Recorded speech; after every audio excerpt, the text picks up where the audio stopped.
Bienvenido a su programa Hablemos de Salud. Yo soy la doctora Jessica Álvarez y hoy contamos con la presencia del doctor Leonardo Andújar Saiter. En breve conversaremos con él. Como dije anteriormente, hoy contamos con la presencia del doctor Leonardo. Doctor, hay un nuevo código en el país y aquí lo tenemos. Un placer, doctora. Gracias por invitación. Me tenía olvidado, pero estamos por acá, lo importante. Doctor, tenemos un nuevo código procesal penal y me imagino que esto va a cambiar todo en el área de la medicina de todas las formas. ¿Cómo esto pudiera afectar este nuevo código a las áreas médicas? Ok, primero déjame decirte, es el código penal, el código no penal. procesal penal, el código penal con la ley 74-25. Hasta ahora, incluyendo hasta ahora porque eso entra en vigencia en agosto del año que viene, la medicina no ha estado penalizada. Incluso en una ocasión hicimos un programa acá que sobre que yo no estaba de acuerdo con la despenalización de la medicina, pero que no podíamos hablar de la despenalización de la medicina porque no había un artículo en este código, en el vigente, que penalice la medicina. Sí. O sea, se tomaban artículos por jurisprudencia, pero ahora con el nuevo código, cuando entre en vigencia, sí van a haber 14 artículos que tipifican la negligencia médica.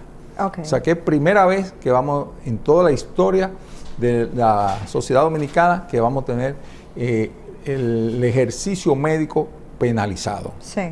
Y es importante. ¿Por qué? Porque los profesionales de la salud manejamos bienes jurídicos de importancia, entre cuales la vida y la salud, como la dignidad también. Entonces, la medicina nunca puede pensar, ni el colegio médico, que fue que introdujo ese anteproyecto de ley para despenalizar la medicina erradamente, no se puede despenalizar.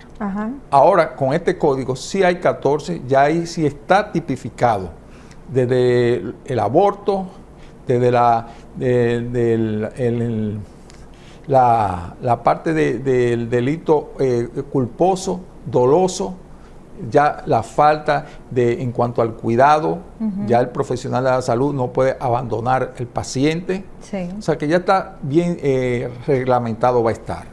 Ahora bien, yo entiendo que hay que, tenemos un espacio de un año para eso, porque hay que modificar algunas cosas. Por ejemplo, en este código, ya hablando ampliamente, se incluyeron 70 nuevos delitos. Okay. Y hay que reestructurar otros aspectos, ya saliendo de la parte médica, en cuanto a esos delitos, con respecto a lo que son las penas. Yo entiendo también en cuanto a la parte médica, también hay que revisar algo para puntualizar mejor. Pero ya el país va a tener penalizado el ejercicio de la medicina. Cuando hablamos así, no es para meter miedo a los profesionales de la salud. No. Esto va a traer que los profesionales de la salud vamos a actuar con mayor eficiencia. No vamos a ver la pena como el cuco, no. Vamos a ver la pena como la forma que nos va a llevar a nosotros a conocer de lo que es el ejercicio humano primero, ético, hacia los pacientes. Y eso sí tenemos que invertir tiempo, recursos, los profesionales de la salud, sea a través de los colegios, sea el colegio médico, el colegio odontólogo, las sociedades especializadas, en orientar a los profesionales sobre su obligación ante el paciente, para evitar ciertamente ser sancionado, porque ya ahora están las sanciones. Con este código, que de entrar en vigencia en agosto del año que viene, obviamente las demandas van a crecer. Van a crecer porque ahora hay muchas personas que no demandan, dicen que no, eso no progresa en los tribunales, que no, que aquí nadie gana una demanda. Eso es mentira. Yo he ganado demandas en los tribunales, pero ahora sí, con el nuevo código, sí vamos a conseguir mayores demandas. Lo que ahora sí tiene también las sociedades especializadas médicas, el colegio médico, el colegio de odontólogos, el proyecto que yo estoy sosteniendo de conformación de tribunales penales especiales para conocer los casos de negligencia médica. Sí. O sea, que los jueces sean médicos, abogados formados en la Escuela de la Judicatura, porque van a crecer las demandas médicas. Entonces, ¿quién juzga al profesional de la salud? Un juez que no tiene ningún tipo de preparación, ni en la parte médica, ni en la parte de medicina legal, ni en la parte de derecho médico. Sí. Entonces, pero tampoco el Ministerio Público. El fiscal no tiene ninguna formación. A los fiscales no les interesa la parte de la negligencia médica. No conocen. Cuando tú tienes un caso a nivel de fiscalía, ellos juegan al tiempo. O sea, al tiempo de que puedan ser rotados de la posición del departamento que están. Yo estoy conociendo este caso, me rotaron a otra posición y ahora yo le dejo este caso al próximo magistrado fiscal que llegue. Sí. Porque no tiene información. El Ministerio Público no tiene ninguna formación, igualmente que los jueces. Tú tomas el programa de formación de la Escuela Nacional de la Judicatura y tú revisas, no hay una asignatura, no hay una que toque la parte médica. Sí. Y fíjese, esto no estamos hablando de una asignatura, porque la medicina no es una asignatura. No, tiene que ser una carrera. Claro. Porque el juez, ¿qué sabe de fisiología, de fisiopatología, de anatomía patológica? Hasta de las mismas complicaciones las mismas que pueden complicaciones. haber. Entonces tú me dices, bueno, pero están los peritos. Ajá. Sí, están los peritos. Pero ¿quiénes son los peritos? Son médicos. Y los peritos no tienen todas las especialidades médicas. Y aparte de eso, el juez no sabe interpretar ese informe pericial. Y si ese perito parcializado, o sea, aunque no conozca, aquí nos conocemos todos acá, sí, pero para favorecer al médico que están juzgando, y se ha visto esto. Mire, yo tuve un caso, una amiga mía del interior del país me llama y me informa que a ella un tribunal la asignó para como perito, que ella tenía que hacer. Entonces yo le dije, bueno, te van a entregar el expediente, tú analiza y rinde un informe. Y me dice, ¿y si el informe es contrario a lo que está? Digo, bueno, es el informe. Sí. Pero yo comparto con él en el hospital. Son amigos. Son amigos. Entonces, fíjate cómo es el asunto. Aquí realmente es una sociedad pequeña. Sí. Bueno, yo tuve un caso, por ejemplo, y hablando ya a nivel institucional como el INACI, que el mismo peritaje, yo lo objeté 3 veces, y lo objeté por mi condición de médico, no por mi condición de abogado. Sí.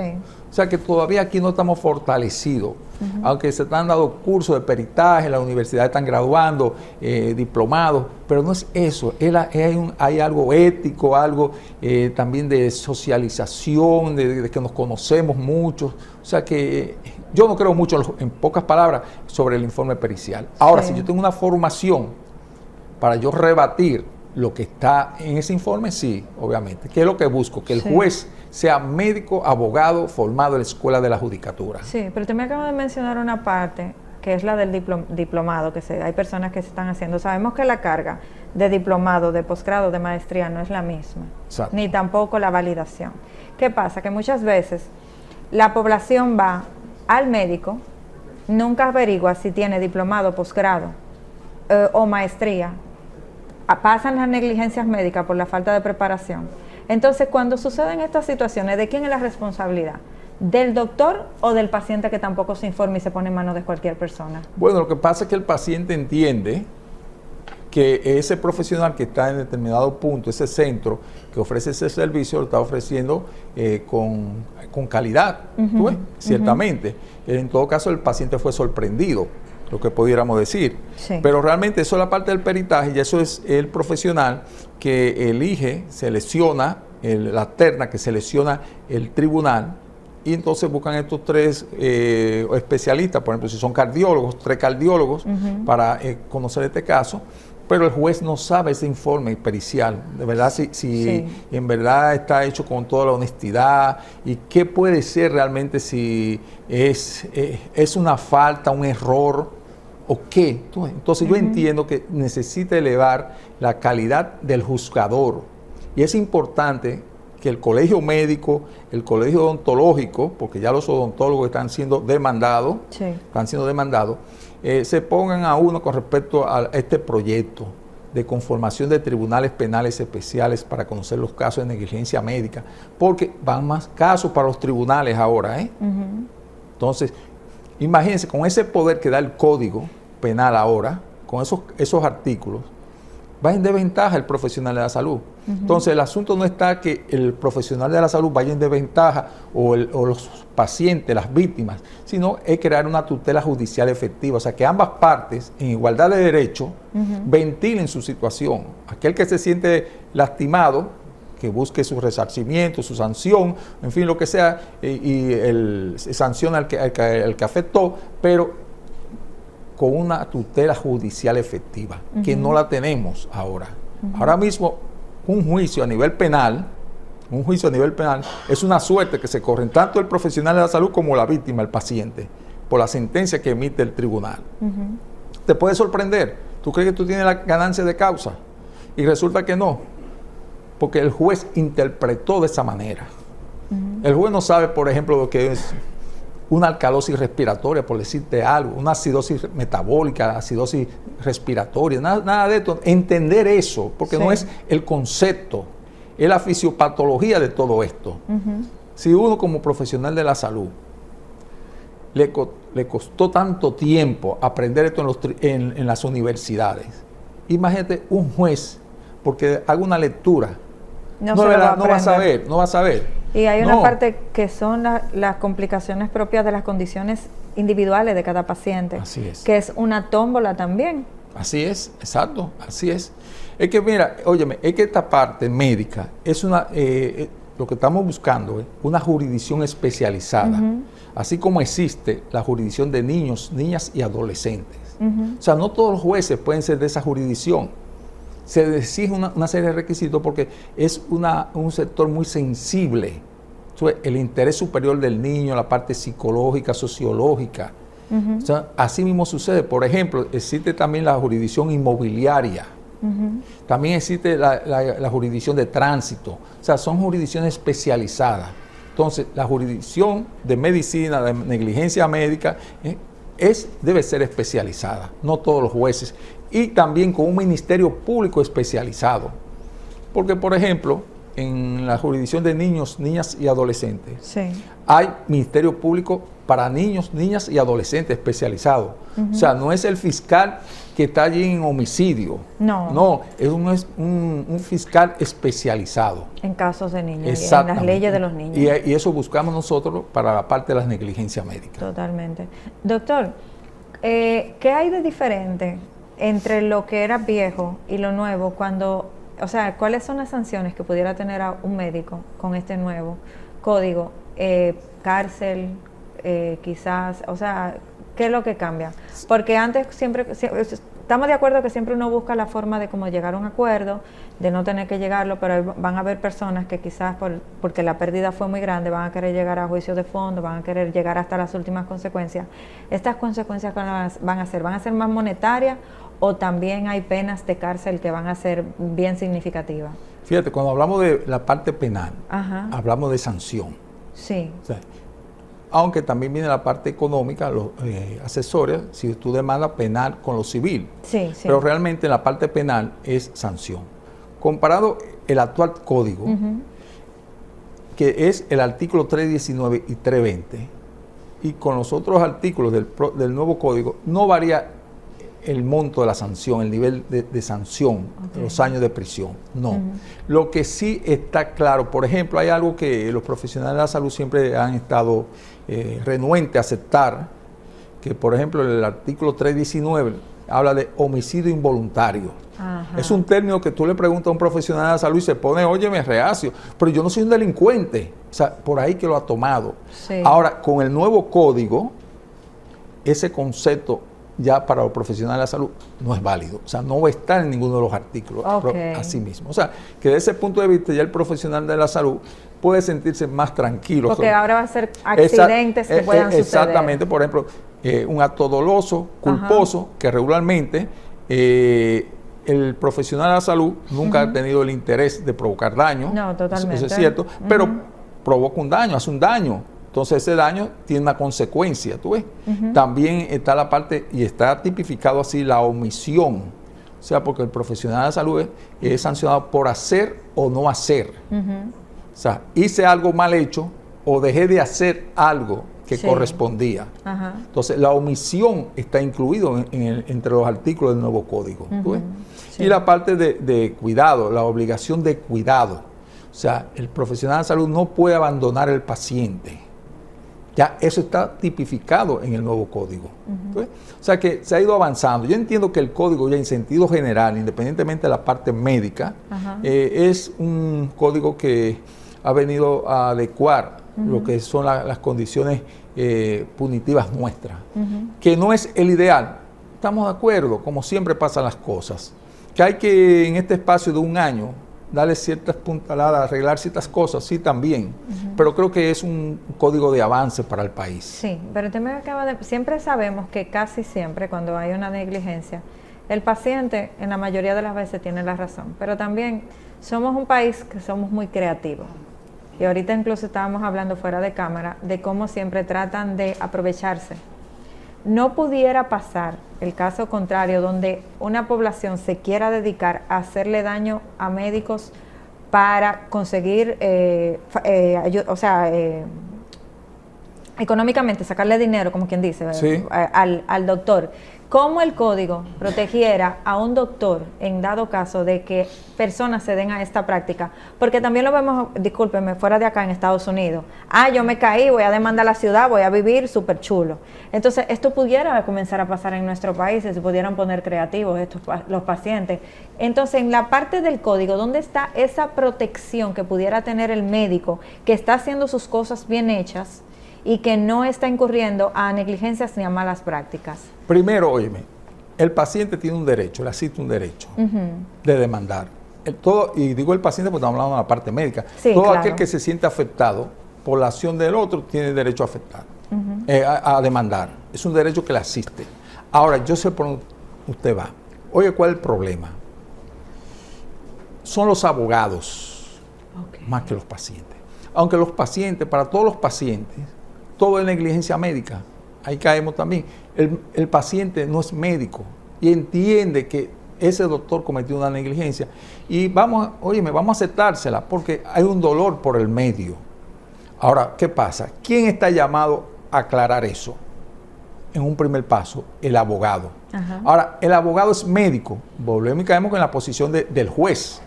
Entonces, lo ideal, lo correcto, una representación legal es un médico abogado, y si es magíster en derecho médico, más específico. Entonces yo entiendo que los médicos abogados, hay un protagonismo ahora con el nuevo código penal, realmente, que sus servicios van a estar más demandados. Sí. Y entiendo lo siguiente, mientras más médicos abogados estén en el ejercicio legal, menos demandas médicas van a haber. Porque van a siempre querer conciliar, me imagino. ¿Qué pasa? La justicia moderna habla sobre la mediación y conciliación. Entonces, ¿qué pasa? Tú tienes un médico abogado que te asiste, yo soy el representante del paciente, el médico abogado y yo sí sabemos realmente qué tú cometiste o no cometiste, qué insiste este paciente y no. Entonces, podemos apoyar a la conciliación.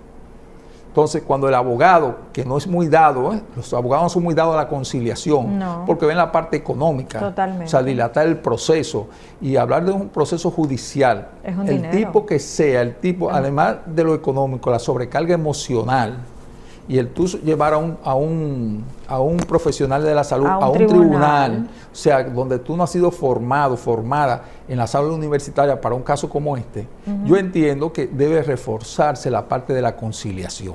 Sí. Pero para esto necesita de médicos, abogados en el ejercicio de la negligencia médica. Porque los abogados, olvídate, primero no conocen de medicina. Te ponen la cabeza, como yo siempre digo, hidrocefálica. Sí. Que ese doctor cometió eso, pero él no sabe de esto. Entonces los abogados tienen que quedarse, los abogados generales, porque fíjate, ya el derecho está tomando el camino que tomó la ciencia de la salud. Las especialidades. Ya el abogado que viene y se sienta aquí y comienza a hablarte de todos los temas, ya eso está, no creen en ese abogado, No, porque el que acapara todo no agarra ya es nada. Tan amplio el derecho que tú no te puedes hablar de la parte inmobiliaria, de la parte procesal penal, de lo civil. No, ya es especializado. Entonces, ya existe el derecho médico, ya esto está especializado. Entonces, por eso insisto en la conformación de esos tribunales penales especiales, que yo he consultado esto con varios varios jueces, y lo ven bien. Claro, es un proceso, es un cambio que hay que, de mentalidad, hay que redimensionar lo que es la justicia con respecto a esto, pero hay que iniciar, y creo que estamos en el paso correcto. Entonces vamos a esperar a ver que ese apoyo para que los profesionales de la salud se sientan representados y no se sientan con ese temor de que van a ser juzgados incorrectamente, porque ya es una situación difícil realmente para los profesionales de la salud, ya con ese tribunal existente y ese código con esos artículos. Sí. Sí, doctor, en la parte de que estábamos hablando, bueno, siempre hablando de la parte de las negligencias médicas, ¿cuáles serían las que estarían más penalizadas en el nuevo código o sancionadas? Porque también estamos teniendo una apertura muy grande de mucho intrusismo que se está viendo, que está aflorando ese intrusismo. Hay una periodista que lo ha puesto muy en boga, todo esto que está saliendo, pero me imagino que Salud Pública tiene que tener su parte donde va a trabajar en conjunto con la parte legal, porque de alguna forma esto tiene que parar. Entonces, ¿cómo se manejaría esta parte? No, está incluido también en el mismo... Está incluido. Sí, está incluido. Pero déjame decirte algo, eso es cierto y estamos de acuerdo. Pero también los especialistas graduados en cualquier universidad, en cualquier centro especializado y esto, también cometen negligencia. Sí, o sea, claro, eso estamos, claro, pero claro, hay mayor riesgo. Hay mayor riesgo de una persona que no sepa lo que está haciendo. Exactamente, o sea, que yo entiendo que hay que ponerle también un ojo a esto, ¿de acuerdo?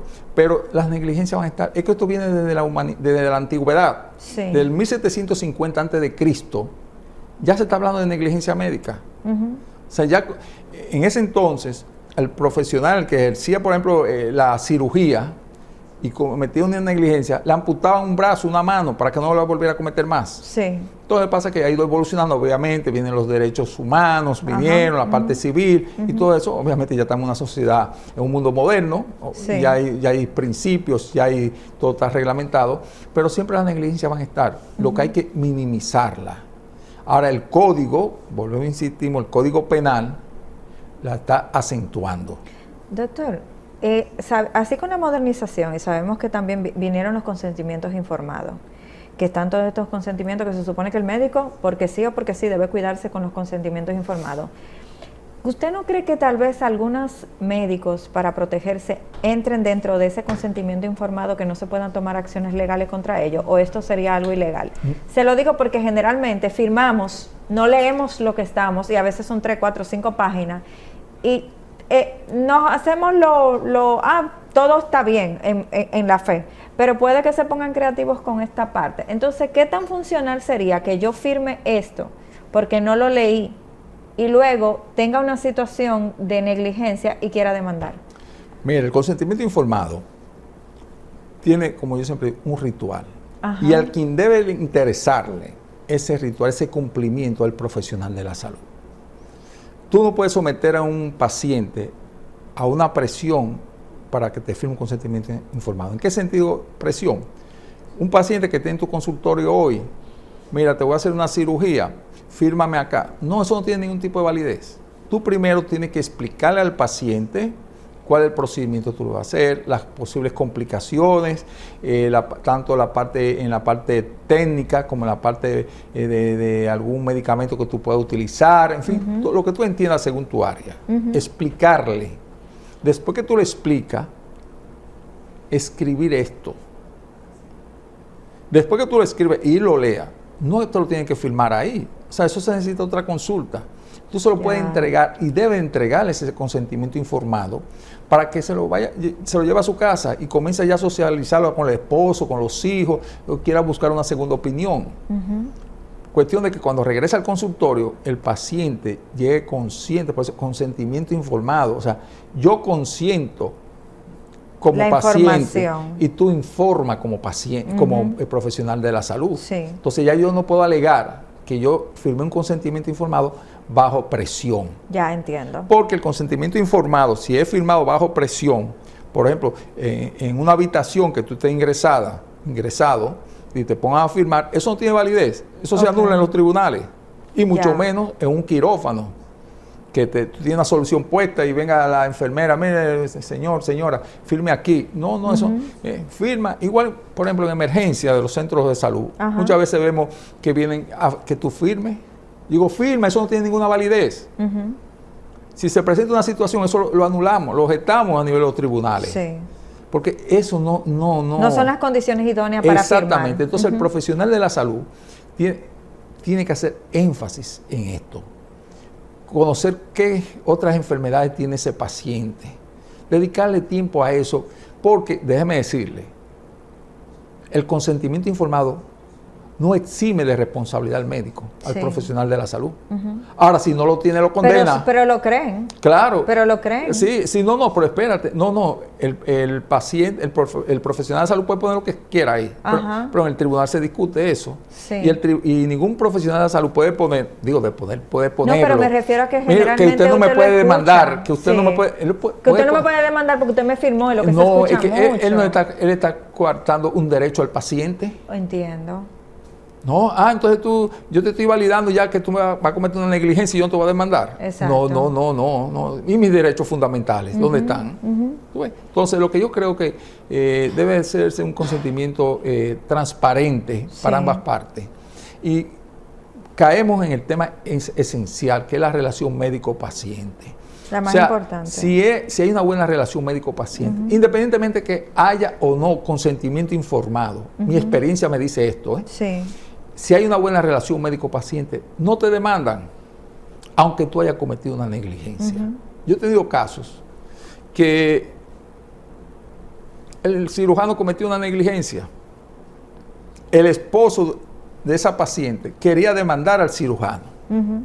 Pero la paciente él fue a mi consultorio primero y le dijo, no, pero es que si tú no me traes la paciente que tiene calidad para demandar, no hay nada. Cuando me llevó la esposa me dijo que no, por la relación que tenía con ese cirujano, lo atento que era, que cuando ella lo llamaba y todo eso. Entonces le dije, bueno, aquí no hay caso. Entonces esto quedó así. Entonces por eso hay que insistir. A pesar, independientemente del código, lo que digan los artículos y todo esto, es fortalecer la relación médico-paciente, que es fundamental. En cualquier plano, sea en un paciente quirúrgico, clínico, el que sea, de la especialidad que sea. Y esa relación médico-paciente se fortalece desde el momento en que el paciente entra al consultorio. Tú involucrarte con el quehacer del paciente, a qué tú te dedicas, todo eso, cómo te fue en tu trabajo, tenemos 3 meses que no nos vemos, dime, háblame de tu trabajo y eso, y la familia, toda esa interacción. Por ejemplo, yo en mi consulta, como médico, mis consultas son participativas, o sea, mis pacientes conocen de mi familia, yo de la familia de ellos y todo esto, me preguntan por esto, por lo otro, o sea, eso es crear ese vínculo realmente, que antes eso era fundamental, eso era parte, pero ahora con el asunto del volumen de pacientes, que tengo que ver tantos pacientes para poder cuadrar mi mes, entonces... ven una cartera y no ven una persona. Exactamente. Está más preocupado por el paciente que está en la sala de espera que por el que tienen sentado aquí. Y el paciente que está delante de ti es el paciente importante, no son los 20 o los 15 que tú puedas tener en la sala de espera. Porque el que te va a demandar es el que está sentado delante de ti, porque no notó esa empatía, no sintió que tú le pusiste atención a su dolor, a su sufrimiento, que tú estabas pendiente al reloj, que tú estabas pendiente que si yo te iba a pagar, si soy de seguro o no soy de seguro, esas cosas. Sí, doctor, lastimosamente debemos irnos a la pausa, pero no sin antes dejarlo con una pregunta para el regreso.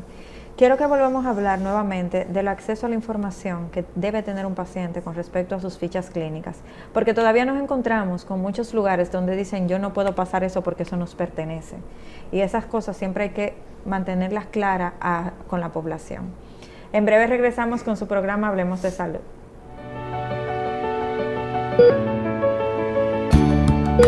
Regresamos nuevamente a su programa Hablemos de Salud con el doctor Leonardo Andújar. Doctor, lo dejé con la pregunta de la información del paciente.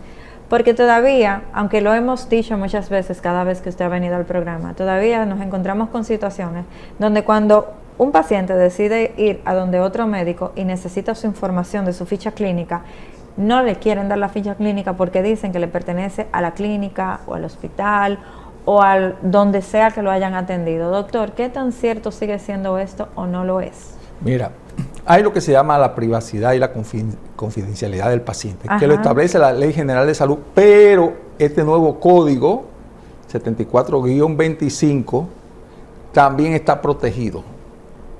O sea, el profesional de la salud no puede divulgar esas informaciones a menos que sea solicitada. Pero ¿qué pasa? Son informaciones tuyas como paciente. Tiene que darla, ofrecerla. Tanto los centros de salud, el expediente clínico, como el médico en la consulta. Porque esa información es del paciente. Lo que el profesional no puede hacer es salir con la información del paciente a divulgarla por ahí en los pasillos, en los congresos, con los demás profesionales. Pero son informaciones que hay que suministrárselas al paciente, porque es el dueño de la información. El centro de salud y el profesional de la salud son guardianes de la información. Ahora bien, es bien como tú dices que hay centros de salud y médicos profesionales que no quieren dar esa información, pero se consigue. Yo mantengo lo siguiente. Yo tengo un escalamiento. Lo primero es acercársele a él de manera amigable, de manera personal, sin tener nada por escrito. Doctor, deme la información. No, esa información yo no puedo darla. ¿Está bien? Hágaselo por escrito. Y un proceso para... Si él se niega a esto, tenemos un proceso, hacerlo mediante acto alguacil. La vía legal ya. Exactamente. Tenemos otro proceso, pro consumidor. O si no, entonces vamos ya por los tribunales, por un recurso, una acción, para que ese profesional de la salud y ese centro médico entregue ese expediente. Usted puede estar segura, doctora, que en ningún momento se van a quedar con ese expediente. Entiendo. Entonces, ¿por qué no ofrecerlo de entrada? Porque el paciente va a entender que algo está escondiendo el centro de salud y el paciente. Totalmente. Y el profesional de la salud. Sí, claro. Entonces, entrega eso a un comienzo y evita situaciones malentendidos. Porque ese paciente lo que quiere es su récord, primero, para tenerlo de archivo personal, eso es lo primero, y hay pacientes que lo actúan así, otros que quieren ir a donde otro médico, y otros, bueno, si están en la intención de hacer una acción judicial, también tienen que hacerlo. Porque aunque tú no lo entregues, como te dije, la fiscalía te va a ordenar. Y si tú no se lo das a la fiscalía, oye, te hace un allanamiento. O sea que lo vas a conseguir como quiera. Y otra cosa, la información, tan importante como esa, no la cambien. O sea, hay centros de salud que quieren modificar expediente clínico. Y ponen en riesgo al paciente con eso. Exactamente. Es peor. Claro. Es peor. Dejen la información como está. No hay crimen perfecto. Yo he tenido casos que han sido, o sea, de clientes que han pedido su récord, han sido modificados.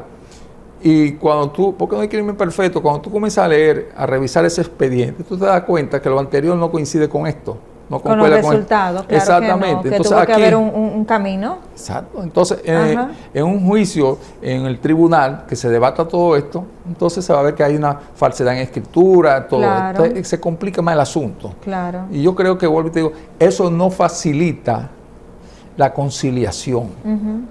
Porque en estos tipos de delitos, o sea, la conciliación se mantiene hasta el último momento del proceso. Aunque el juicio vaya a fondo, tú puedes conciliar con el profesional de la salud, con el centro médico, con el paciente, se puede conciliar. Ahora, si el paciente ve que hay una actitud ofensiva de tu parte, claro. no va a ceder, o viceversa, que el paciente quiera fastidiarte a ti como profesional de la salud y esto. Entonces la transparencia es importante en todo esto. Sí, doctor, también tenemos una apertura muy grande. Nos hemos convertido literalmente en el número 1 en el turismo médico. por lo menos en los países que están cerca aquí en Latinoamérica. Entonces está sucediendo que me imagino que con este código vamos a tener que cuidarnos más de las demandas que pudieran venir del exterior, porque muchas veces el doctor entiende que el paciente de fuera no puede demandar, pero usted nos ha explicado en muchas ocasiones que sí puede y que utilizando las instancias correctas, evidentemente puede esto tener una penalidad.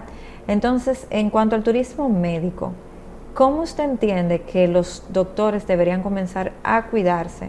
Porque es una de las partes más delicadas y neurálgicas, pero también ahora mismito en la economía, es una de las principales vías de movimiento en nuestro país, por la cantidad de turistas que están viniendo a operarse. Fíjate, aquí los profesionales de la salud están, muchos profesionales de la salud y de ciertas especialidades, están gozosos con el turismo de salud. Totalmente. Y yo lo veo con mucha precaución. No lo veo como ellos, en el sentido de que el paciente que viene, en la parte de turismo de salud, ¿por qué viene a República Dominicana? Es por costo. Porque es más barato. Más barato, ya. Pero viene con un estándar de Estados Unidos, por ejemplo, de Europa, donde sea el paciente, sí, que la salud está por acá arriba. Pero cuando viene acá, encuentra, por mejor que sean tus instalaciones, no es lo mismo. También se está usando mucho el chantaje, porque viene todo tipo de pacientes. En verdad vienen todo tipo de pacientes, que esa es una cosa que tampoco siempre consideramos como doctores. Tú no estás recibiendo las personas que quizás, discúlpeme con la forma en la que lo voy a decir, de la clase social más alta, porque esos se quedan allá y se operan allá. Vienen unas personas que tienen un índice educativo quizás muy bajos y son más conflictivos y son los que generalmente están demandando fuera del país. Y tienen la experiencia ya, conocen de cómo se demanda. Claro. Entonces vienen para acá, un turismo más barato, se hacen su procedimiento y después que se hacen su procedimiento, se inventan que no quedó bien a pesar de irse conforme. Totalmente. Y comienzan a hacer su expediente fuera. Sí. Entonces aquí están jugando con esto. Lo que pasa es que el turismo de salud, como cualquier otra parte del turismo, hay una parte empresarial. O sea, los empresarios dedicados a esto son los grandes beneficiados que utilizan a los profesionales de la salud para aumentar su riqueza. Sí. Y ya aquí hay centros de salud, óyeme, que son hoteles.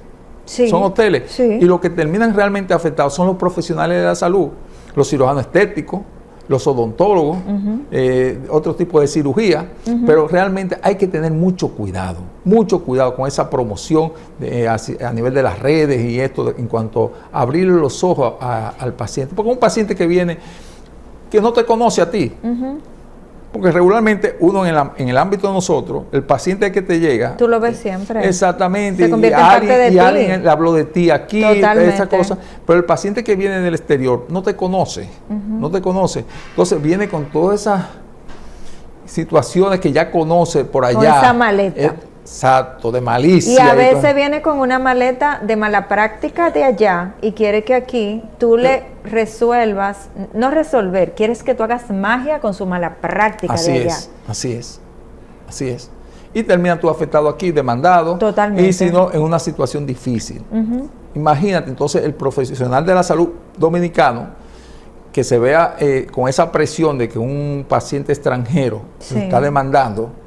Eso le crea más presión todavía, tú ves, a nivel internacional. Entonces, con todas estas redes que te comiencen y pongan tu nombre por quizás $2 o $3,000 que te ganaste, porque vienen con otra mentalidad realmente. Yo digo a los profesionales de la salud nuestros que se cuiden del turismo de salud. Sí, doctor, usted me acaba de mencionar varias veces las redes.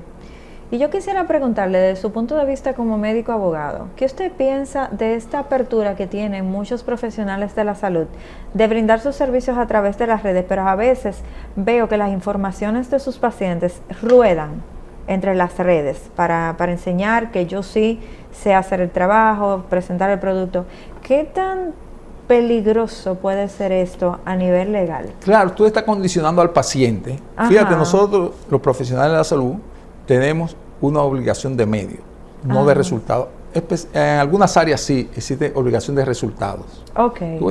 Pero ¿qué pasa? El paciente que ve este reportaje de este médico se está está dimensionando ese profesional de la salud, porque está poniendo todo lo mejor de ese profesional.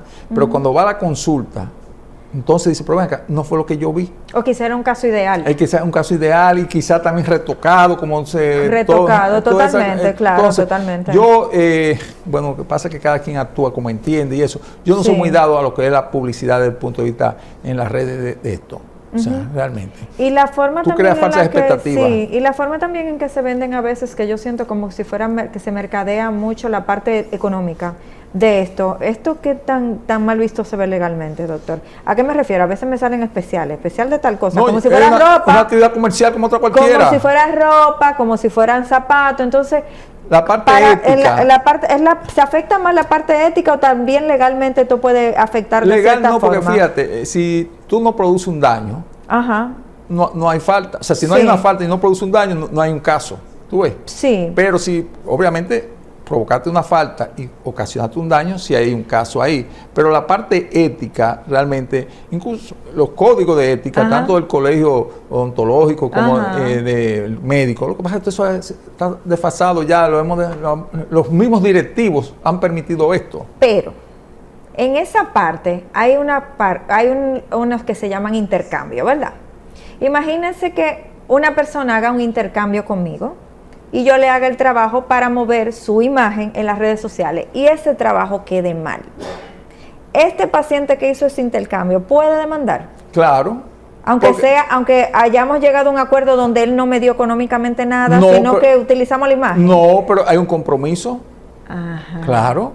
Porque es que no solamente la parte del dinero y de los beneficios. No es la parte onerosa solamente. O sea, un paciente que tú veas, por ejemplo, de manera gratuita, como decimos muchas veces, una bola. Una bola, sí. Vamos a hacer un intercambio. Exactamente. Ese tiene iguales derechos que aquel que te pagó 40,000, 50,000, 100,000 pesos por un trabajo. Y posiblemente, óyeme, te reclames más duro y olvide el agradecimiento. Que la doctora hizo todo por mí, desinteresadamente. Sí. Yo conozco casos de médicos que han demandado a médicos. Que un médico le hizo una intervención, un procedimiento, no le cobró, se produjo algo en esa intervención, tuvieron que llevar a ese médico fuera del país, cuidado intensivo y todo eso, y cuando regresó el médico, demandó a ese médico que le hizo el procedimiento gratuito, son amigos y todo eso, y tuvo ganancia de causa. Terminó condenado el médico. Wow. Entonces tú dices, pero ven acá, si yo te hice este procedimiento, a favor, o sea, desinteresado, sin un centavo, no le pago un centavo, pero hay una responsabilidad. Pero ahí viene la parte ética, moral. Oye, ¿cómo yo te voy a demandar si tú tuviste la mejor intención para conmigo? Pero puede suceder. Eso sucede. ¿Tú ves? Entonces, porque ya la medicina, el ejercicio, y con esto del código, el profesional de salud tiene que ir transformando su mentalidad, poniendo más interés en el paciente, ya dejar el paternalismo, ya realmente con la medicina centrada en las personas, ya el paternalismo se fue a un lado. O sea, ya eso, tú no puedes estar así. Entonces tú tienes que entregarte al paciente de manera científica, humana, ¿tú ves? Y dejar el sentimentalismo. ¿Y qué pasa cuando vengan esos pacientes, doctor, donde vengan con situaciones graves ya de por sí de malas prácticas y yo decida darle un chance de tratar de recuperar, suponiendo que tengo de ese 100%, por lo menos 70%, para que esa mala práctica que ya le hicieron anteriormente mejore? Legalmente, ¿qué yo pudiera hacer para cubrirme de no tener la responsabilidad de lo que ya le hicieron atrás? Porque ese paciente ya viene con el coracito apretado de que tuvo una mala práctica. Tampoco es que cuando se te siente ahí en ese consultorio te va a dar el 100 de su confianza. Entonces, legalmente, ¿cómo podemos manejar esto? El consentimiento informado, más descriptivo. Presentando las intríngulis del caso. Claro. Yo conozco un caso ligado a la familia de una persona que fue a hacerse una intervención a Estados Unidos y no quedó bien. O sea, no quedó. Entonces se fue para Europa y en Europa lo intervinieron. Fíjate que los cirujanos no les gusta intervenir donde otro hizo. No le gusta, ¿no? No, exactamente, porque tú no sabes lo que te puede encontrar. Por más estudio que tú hagas. Y por más que tú veas. Exactamente. Hasta que no se abra hay una hora de la verdad. Entonces ese consentimiento informado que es más crudo, vamos a llamar así, o sea, más que te lleve a la conciencia a ti, de que tú sabes que me está sometiendo a un riesgo, y esto, o sea, hacer más claro al paciente, informar al paciente para que tengan conciencia de lo que tú me estás entregando a mí, mi responsabilidad. Doctor, ¿cuáles son las áreas de la medicina que usted entiende que tienen que reforzar ahora mismo por todas las acciones penales que pueden haber? ¿Tienen que reforzar su protocolo de cuidarse legalmente y sus consentimientos informados y por las reglitas, porque son los que más van a estar penalizados? Yo te voy a decir todos, sí, pero obviamente las especialidades quirúrgicas. Las especialidades quirúrgicas. Sí, pero todo, los pediatras están siendo muy demandados. Los psiquiatras también están siendo demandados. ¿Los psiquiatras? Sí, todas las especialidades. Explíqueme esa partecita de los psiquiatras, ¿cómo por qué? Por diagnósticos. Por diagnóstico y también por el que tienen el permiso de poner medicamentos, quizás. Déjame decirte, todos tenemos permiso para poner medicamentos. No, pero tú sabes que el psiquiatra puede dar medicamentos que no son, prohibidos por... Pero ahora este código está incluido en esos artículos de el médico que prescriba estos medicamentos que usan los muchachos para aumentar la parte física. Los anabólicos y ese tipo de cosas. Exactamente. Okay. Y eso es penal. Totalmente. Los nutricionistas que pueden que te pues ya eso es penal. Sí. Y si provoca daño, peor todavía, o sea, muerte, perdón, es peor todavía. Peor todavía. Entonces, todas las especialidades son demandables, todas, pero obviamente las quirúrgicas son las más, los ginecobstetras, los ortopedistas, los cirujanos generales, los neurocirujanos. Y nada decirte, óyeme, los cirujanos estéticos. Yo le iba a preguntar si usted no considera que con toda la apertura que hemos tenido desde hace un tiempo, porque aunque las demandas son poquitas, pero sí existen, y han pasado muchas situaciones. Le voy a hacer una pregunta y usted ahora. ¿Por qué usted dice que son poquitas? Son poquitas porque son las que salen al medio. ¿Cuál dice? ¿La ciudadana? ¿Cuáles? No, de todas las áreas. No, son poquitas las que salen al medio. No, porque me interesa esa respuesta que usted ha dado. Pero es verdad. No, pero espere. ¿Por qué? Porque precisamente el proyecto que yo tengo de conformación de tribunales penales especiales para conocer casos de negligencia médica, yo solicité a la Suprema Corte de Justicia, por espacio de 10 años, un periodo, que me dijera cuántos casos ellos tienen registrados allá en los distintos distritos judiciales sobre casos penales de negligencia médica, y recibí la información que ellos no tienen ese dato. Pero se explica por qué. Porque hasta hoy, cuando tú demandas a un médico, volvemos a lo que empezamos en la conversación anterior, es el artículo 319. Y el 319 envuelve muchas cosas que no solamente la parte médica. Para tú averiguar cuántos casos realmente en los tribunales penales, es decir, tú tienes que sentarte expediente por expediente por los 319. Y ya tú sabes cuántos 319 hay.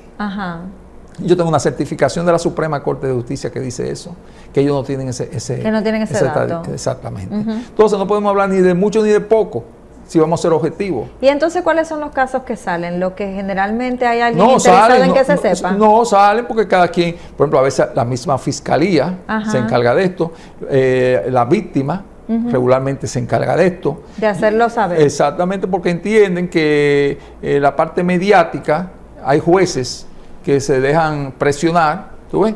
Con la parte mediática, entonces incurren a los medios de comunicación. Pero no hay una estadística realmente, no hay una estadística desde el punto de vista penal.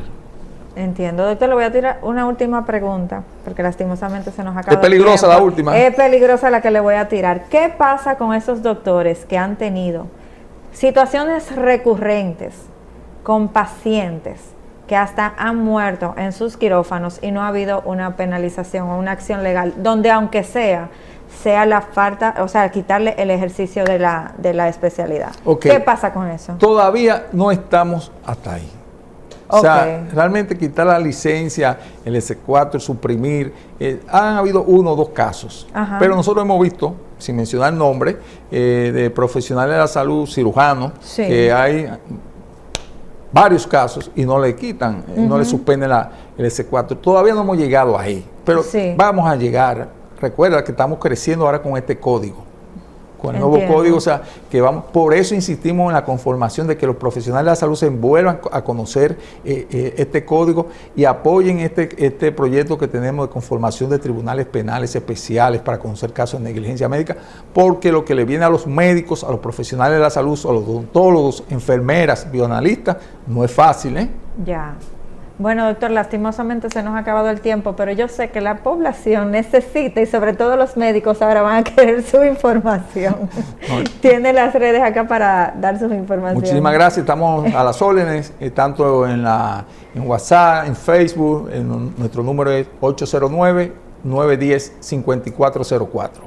Muchísimas gracias. En las redes sociales, doctor, el Instagram de usted también, que se mueve bastante. Leonardo Andújar Saiter, ahí tenemos una cápsula todos los días sobre derecho médico. Sí, doctor, de verdad que un placer como siempre tenerlo en nuestro programa. Gracias a ti. Esto ha sido todo por hoy en su programa Hablemos de Salud. Hasta un próximo encuentro. Se despide Jessica Álvarez.